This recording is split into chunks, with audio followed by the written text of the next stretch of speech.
مولانا محمد بشیر سہسوانی رحمۃ اللہ علیہ۔ سہسوان یہ مغربی یو پی کا ایک قصبہ ہے۔ مولانا محمد بشیر کے اجداد اصل میں پنجاب کے رہنے والے تھے، سہسوان آ گئے تھے اور ابھی 8-9 سال کی عمر ہوئی ہوگی کہ ان کے والد کا انتقال ہو گیا۔ لکھنؤ میں رہنا دشوار ہوا تو اصل گاؤں سہسوان چلے آئے، لیکن بس پھر اصول علم کے لیے لکھنؤ آئے۔ کی جو زندگی ہے وہ عمل بالحدیث کی نہیں تھی، یعنی ابھی اہل حدیث وہ نہیں تھے، لیکن ان کی بستی میں ایک عالم تھے سید امیر حسن سہسوان۔ ان کی صحبت کی وجہ سے عمل بالحدیث کی دولت ان کو نصیب ہوئی۔ علم الانسان ما لم يعلم والصلاة والسلام على رسول اللہ، اما بعد۔ تعارف علماء اہل حدیث کی آج کی کڑی میں میاں سید نذیر حسین دہلوی رحمۃ اللہ علیہ کے ایک انتہائی بڑے اور لائق و فاضل شاگرد کا ذکر ہوگا۔ یہ شاگرد ہے مولانا محمد بشیر سہسوانی رحمۃ اللہ علیہ۔ سہسوان یہ مغربی یو پی کا ایک قصبہ ہے۔ مولانا محمد بشیر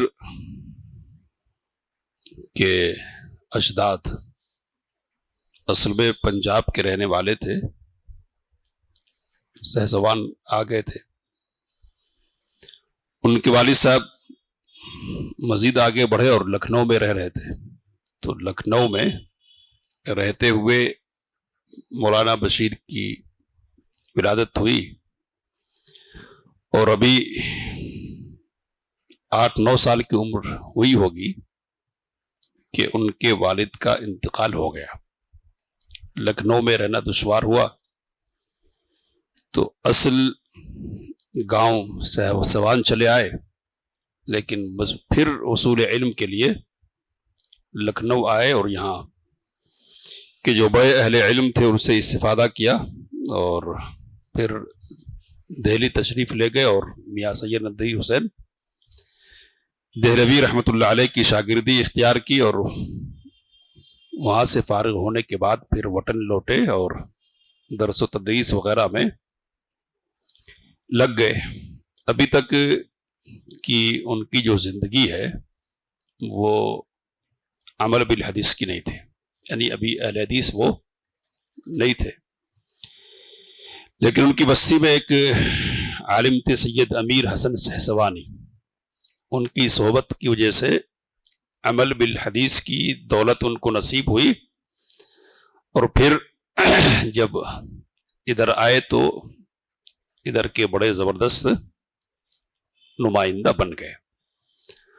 اللہ نے صلاحیت دی تھی اور صلاحیت کی شہرت ہوئی تو نواب صدیق حسن خاں بھوپالی رحمۃ اللہ علیہ نے بھوپال کی ریاست کے لیے ان کو بلا لیا اور یہاں قضاء اور افتاء کے منصب پر ان کو فائز کر دیا۔ مزید تحقیق اور تصنیف یعنی کتاب لکھنے وغیرہ کا کام بھی لگایا اور درس و تدریس کا کام بھی کرتے رہے۔ تقریباً 25 سال بھوپال میں انہوں نے گزارے، 25 سال۔ اس مدت میں بہت سارا کام ان کے ذریعے سے ہوا ہے۔ مولانا بشیر سہسوانی رحمہ اللہ کی شخصیت 2 حوالے سے بطور خاص تاریخ میں یاد رکھے جانے کے قابل ہے۔ حوالے تو بہت سارے ہیں لیکن خاص طور پر ایک حوالہ یہ ہے کہ بالکل شروع کا زمانہ تھا، مرزا غلام احمد قادیانی ابھی مسیحیت کا دعویٰ کر رہا تھا، اس کا